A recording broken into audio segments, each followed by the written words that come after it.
बहुत समय पहले की बात है। एक विशाल और घने जंगल में तरह तरह के पेड़ पौधे और फूल खिलते थे। इस जंगल में अलग अलग प्रकार के जीव जंतु और पक्षी रहते थे। उस जंगल में शेर, हाथी, हिरन, खरगोश जैसे जानवर थे। तो वही पक्षियों में हंस, मोर, तोता, कोयल, कबूतर, चील, बाज, बुलबुल और गरुड़ भी रहते थे। जंगल में अक्सर जानवर और पक्षियों की सभा लगा करती थी। सभी मिलकर अपनी समस्या साझा करते थे और उनका हल ढूंढते थे। हर समस्या का समाधान तब तक नहीं होता था जब तक जंगल का राजा गरुड़ अपना अंतिम निर्णय नहीं देता था। लेकिन गरुड़ अपनी जिम्मेदारियों से लापरवाह था। वो सिर्फ भगवान की भक्ति में लीन रहता था और जंगल की किसी भी समस्या पर ध्यान नहीं देता था। इससे जंगल के सभी पक्षी बहुत परेशान रहते थे। गरुड़ की इस हरकत से तंग आकर एक दिन हंस, तोता, कोयल, कबूतर और अन्य पक्षियों ने मिलकर एक आम सभा बुलाई।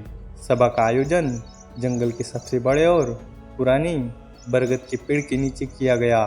पक्षियों की आम सभा और नए राजा की मांग के लिए सभी पक्षियों ने एक स्वर में कहा, हमारे राजा गरुड़ हमारी ओर ध्यान ही नहीं देती।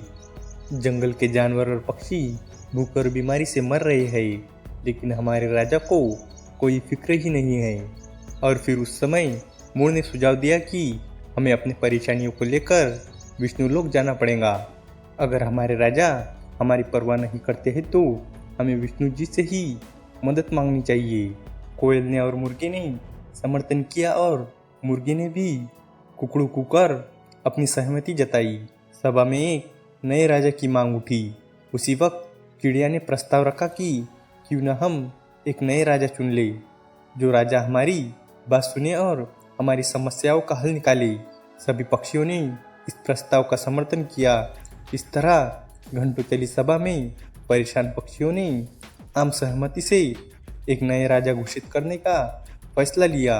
अब राजा को चुनने के लिए रोज बैठक होने लगी। पक्षी एक एक कर अपने सुझाव देते थे। हंस ने सुझाव दिया कि मोर को राजा बनाया जाए, क्योंकि मोर सुंदर है और उसकी आवाज़ भी मधुर है। लेकिन कोयल ने विरोध किया, मोर बहुत आलसी है, वो हमेशा अपनी सुंदरता में ही खोया रहता है। तोते ने कहा, क्यों न बाज को राजा बनाया जाए, वो शक्तिशाली और वीर है। लेकिन कबूतर ने विरोध करते हुए कहा, बाज बहुत क्रूर है, वो जंगल के छोटे पक्षियों का शिकार करता रहता है। कई दिनों तक चर्चा करने के बाद सभी ने अपनी सहमति से उल्लू को राजा चुन लिया। उल्लू को राजा चुनने का कारण ये था कि वो बुद्धिमान माना जाता था और रात में भी देख सकता था। नए राजा का चुनाव होते ही सभी पक्षी उल्लू के राज्याभिषेक की तैयारियों में जुट गए। तमाम तीर्थ स्थलों से पवित्र जल मंगवाया गया और राजा के सिंहासन को मोतियों से जड़ने का कार्य तेजी से होने लगा। सारी तैयारियां होने के बाद उल्लू के राज्याभिषेक का दिन आया।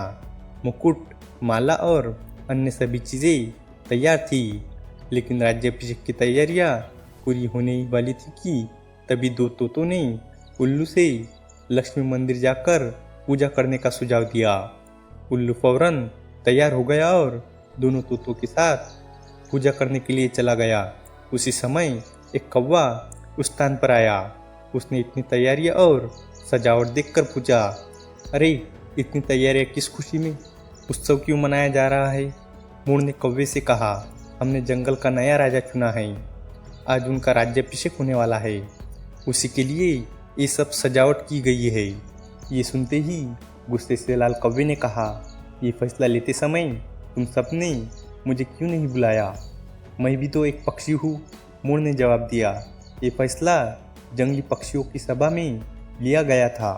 अब तुम तो बहुत दूर इंसानों के शहर और गांव में जाकर बस गए हो। गुस्से में कौवे ने पूछा, किसे तुमने राजा बनाया है? मोर बोला, उल्लू को। कौवे ने ये सुनते ही अपना सिर जोर जोर से पीटना शुरू कर दिया और काव काव करने लगा। मोर ने पूछा, अरे क्या हुआ? कौवे ने कहा, तुम सब बहुत मूर्ख हो, उल्लू को राजा चुन लिया। जो दिन भर सोता रहता है और जिसे सिर्फ रात में दिखाई देता है। तुम अपनी परेशानी किसके पास लेकर जाओगी? इतने सुंदर और बुद्धिमान पक्षियों के होते हुए भी तुम सब ने आलसी कायर उल्लू को अपना राजा चुनने पर तुम्हें शर्म नहीं आई? धीरे धीरे कौवे की बात सभी पक्षियों पर असर करने लगी। सभी आपस में फुसफुसाने लगे और उन्हें लगने लगा कि उन्होंने बहुत बड़ी गलती कर दी है। इस वजह से देखते ही देखते सभी पक्षी वहां से गायब हो गए। राज्याभिषेक के लिए सजी जगह पूरी तरह सुनी हो गई। अब जैसे ही उल्लू और दो तोते वापस आए तो उन्हें जगह को सुना पाया। ये देखकर दोनों अपने साथियों को ढूंढने और वहां से जाने की वजह जानने के लिए उड़ गए। उल्लू को कुछ दिख तो नहीं रहा था, इसलिए उसे कुछ पता नहीं चला और वो राज्याभिषेक के लिए तैयार होने लगा। लेकिन चारों तरफ शांति होने पर उसे शक हुआ। उल्लू जोर से चिल्लाया और कहा, कहाँ गए सब? इतने में पेड़ पर बैठा उल्लू का दोस्त बोला, सब चले गए, अब नहीं होगा आपका राज्याभिषेक, आप नहीं बनेंगे जंगल के पक्षियों के राजा। उल्लू ने चिल्लाकर पूछा, क्यों, ऐसा क्या हुआ?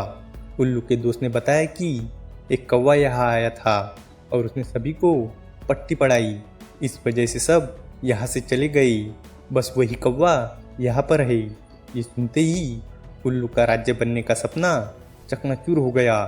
दुखी उल्लू ने कौवे से कहा, तूने मेरे साथ ऐसा क्यों किया? कौवे ने कोई जवाब नहीं दिया। उल्लू ने गुस्से में ऐलान कर दिया, आज से कौवा मेरा दुश्मन है, आज से सभी कौवे उल्लुओं के दुश्मन होंगे और ये दुश्मनी कभी खत्म नहीं होगी।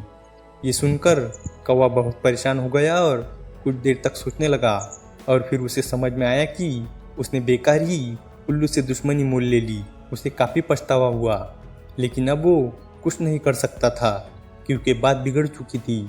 इसी सोच में कौवा वहाँ से उड़ गया।